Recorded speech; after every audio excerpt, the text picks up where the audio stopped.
हमारे ब्रज में एक रसिया गाते हैं, खा जाऊं तेरो गाल बड़ो मीठो, खा जाऊं तेरो।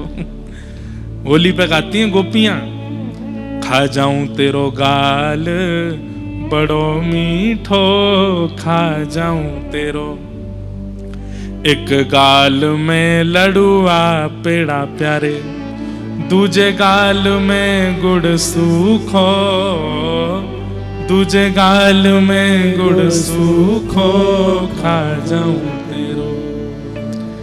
गुंजिया से या के ग्वाल बाल सब, बूंदी से या के ग्वाल बाल, या के ग्वाल बाल कैसे बोले? बूंदी जैसे। बूंदी समझते हैं?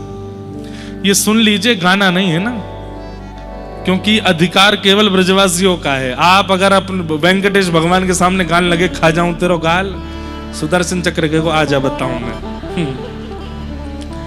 आप नहीं गाना, ये तो ब्रजवासी ही कह सकते हैं ठाकुर जी से। सुन लो, बस सुन के आनंद कर लो।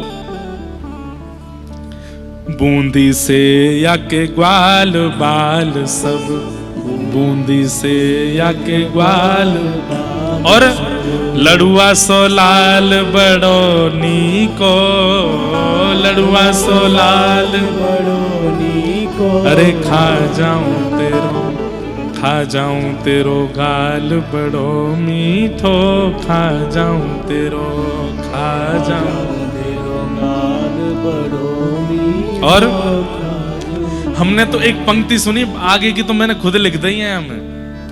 गुंजिया से या के नैन विराजे, गुंजिया से या के नैन। ठाकुर जी के नेत्र कैसे हैं? बोले गुंजिया जैसे हैं। गुंजिया खाइए। गुंजिया से या के नैन विराजे, गुंजिया से या के नैन, और जलेबी सो लाला बड़ो सीधो, जलेबी सो लाला बड़ो सीधो, अरे खा जाऊं तेरो। हमारे ब्रज में जब होली होती है ना, ये गारी है ब्रज की। क्या है? गारी। इसको कहते हैं इनडायरेक्ट वे में गाली देना।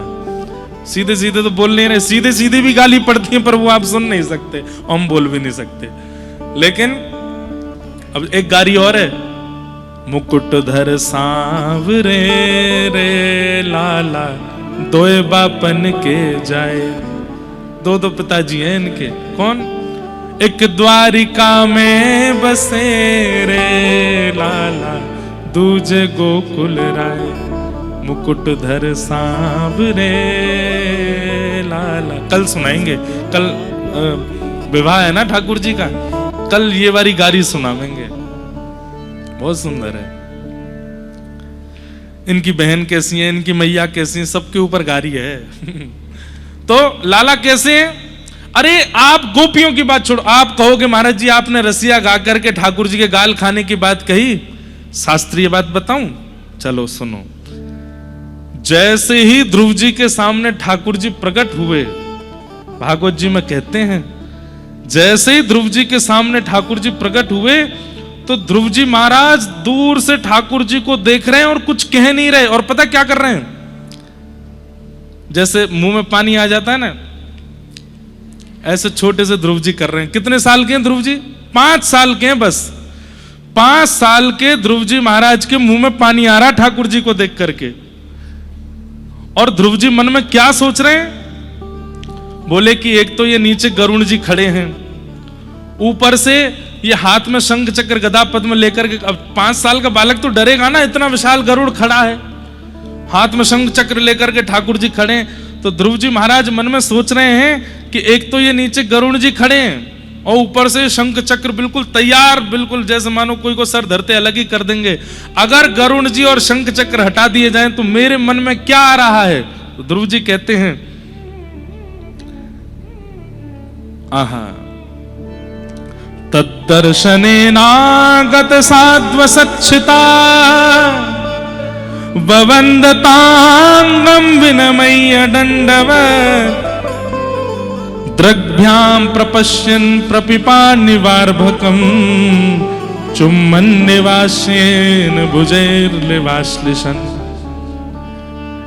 ध्रुव जी के मन में आ रहा है दंडवत प्रणाम करने के बाद अपने नेत्रों से ठाकुर जी को देखने के बाद ध्रुव जी के नेत्र अटक गए। बोले कहां अटके हैं? बोले श्री हरि के गालों पे। और ध्रुव जी कह रहे हैं ये गुलाब जामुन जैसे गाल कितने अच्छे हैं इनके, अगर ये गरुण जी और ये शंख चक्र नेक दूर रह जाए तो मैं इनकी गोद में चढ़ के इनके गाल खा जाऊंगा, इतने प्यारे लग रहे हैं। तो गोपियां कह रही हैं खा जाऊं तेरो गाल बड़ो मीठो, और उन गोपियों पे आप लोग फिर संशय करने लगते हो ब्रज की गोपियां ठाकुर जी को ऐसी नजरों से क्यों देखती हैं? अरे ठाकुर जी का रूप है ही ऐसा, 5 वर्ष का जब ध्रुव ऐसे मन में भाव ला सकता है तो गोपियां क्यों नहीं? सोचो।